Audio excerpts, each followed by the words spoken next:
Emmi Beuger's Day Off, the weekly opinion editorial podcast from the Daily Collegian. I'm Emmi, and I was so busy this week at the Collegian that I needed a day off to record this podcast.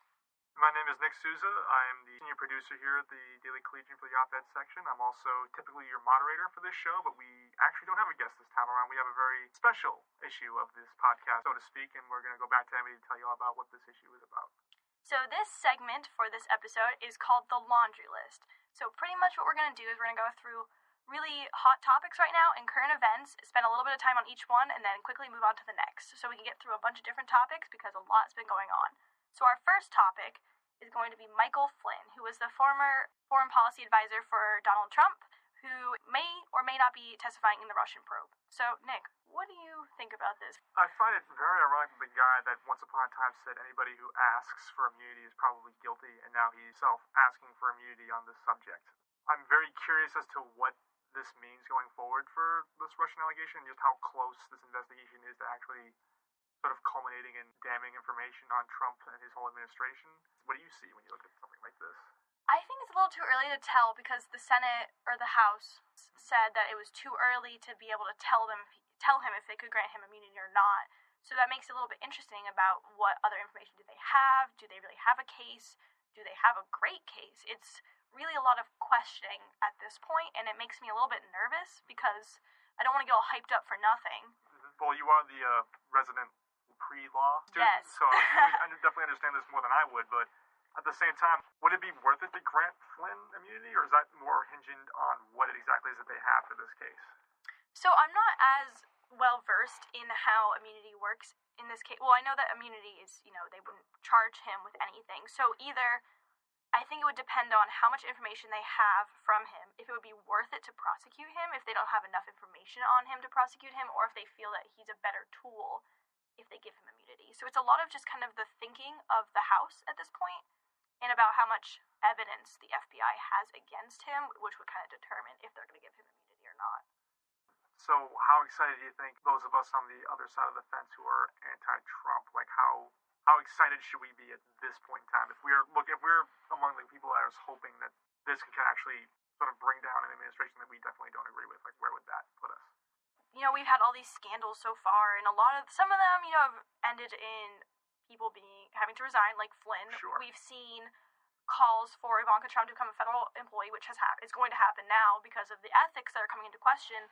So at this point, I'm trying to stay as calm as I can when I hear about these scandals because a lot of them aren't really coming to reality, I guess. Yeah, it's early. It's too early. I think it's just too early to tell what's going to happen, and if there really is enough evidence, and if what the Senate and the House are doing, if that's more of like a symbolic or more of a partisan, I don't know.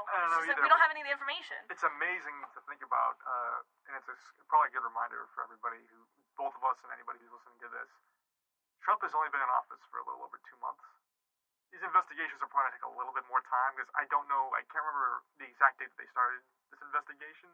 Not I can't imagine. Yeah, I can't imagine it was, I think, before he was inaugurated. I think it was afterwards when they started really delving into this. Mm-hmm. I don't know if this would go the way of Watergate, obviously, because it's way too early. We have no idea what kind of information they may pull on this guy. It's just an awful lot of convenient facts that seem to keep popping up for people who are related to his campaign, whether it was Jeff Sessions or I forget who else was linked to Sergei Kislyak. Was that his name? I believe so. Russia has like an ambassador, not to mention... Was Kushner also? Kushner, I believe. I'm not sure. Either way, there seems to be an awful lot of really convenient / really suspicious information that seems to be breaking almost weekly about this topic. I don't see it holding out much longer to the point where we're not going to know something. Like some shoe is going to drop somewhere, and it's going to be this really major story, really major political, historical story. I don't see that going any other way. No, I agree. So let's move on to another topic that's been very controversial. It's a lot of how is it going to affect everyday Americans? How is it going to affect government officials? So we have big data. Yes. And we recently had the creator of Cards Against Humanity say he's going to buy the search histories of Congress people and then publish fantastic. I can't wait to play the next round of Cards Against Humanity with that information. As an OIM major, and we've studied information related to this, big data and data sort of that net neutrality kind of thing that happens a lot.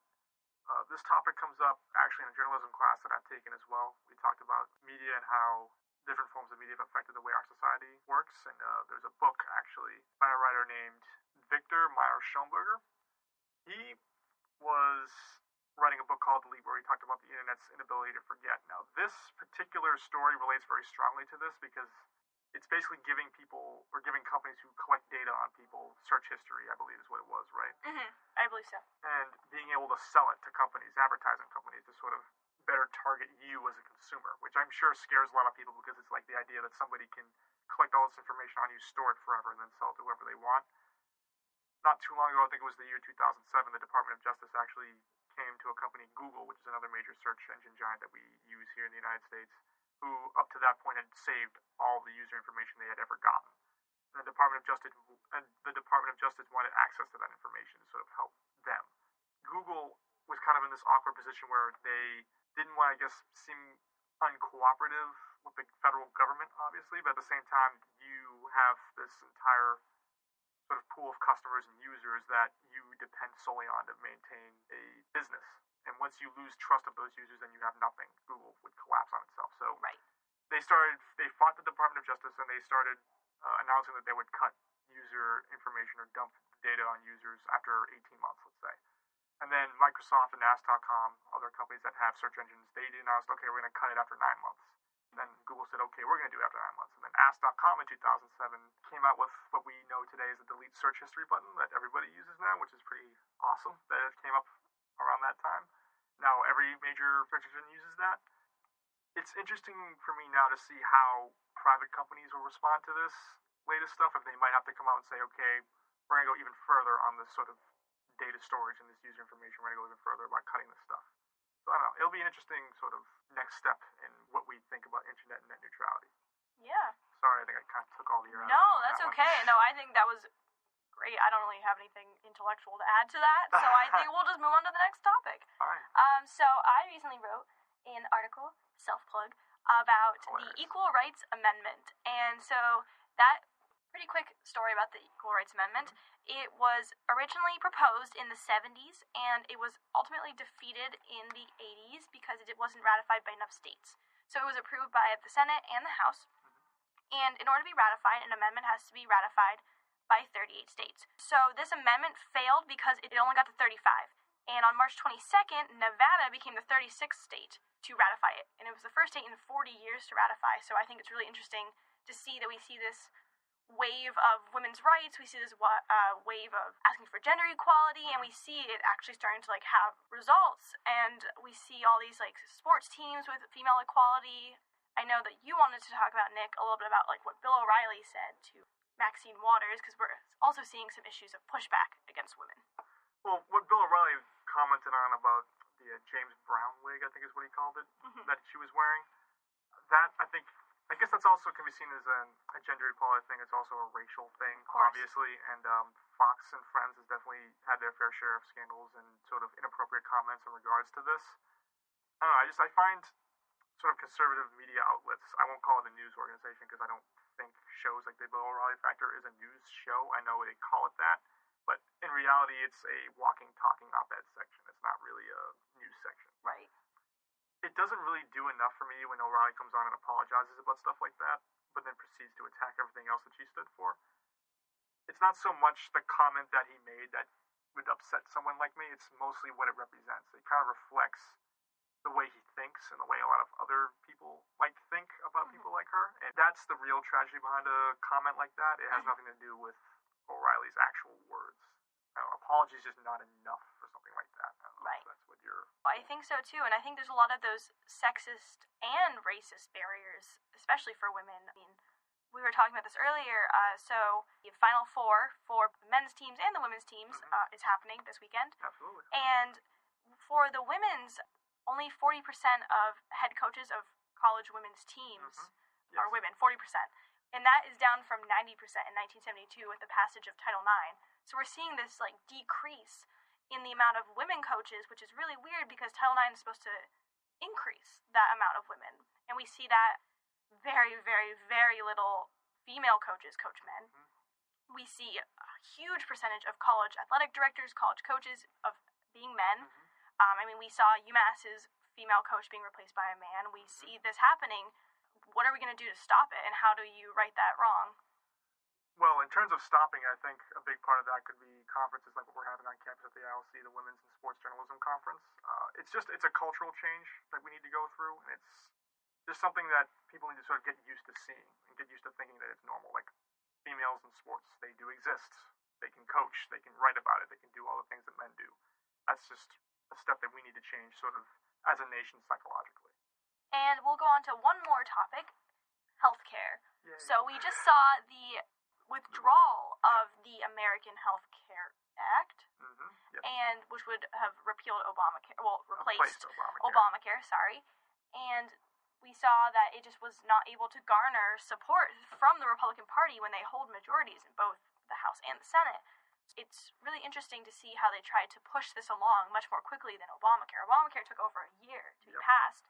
So what do you think of that? It shows a few things. It shows dysfunction within the Republican Party that I guess I didn't realize was there. Or if I did, it maybe wasn't as abundantly clear during the campaign. Like, you saw Republicans flip-flop on whether or not they support Donald Trump, and they kind of buried or swallowed whatever it is that they might have felt about Donald Trump when he became president and said, okay, we're backing him.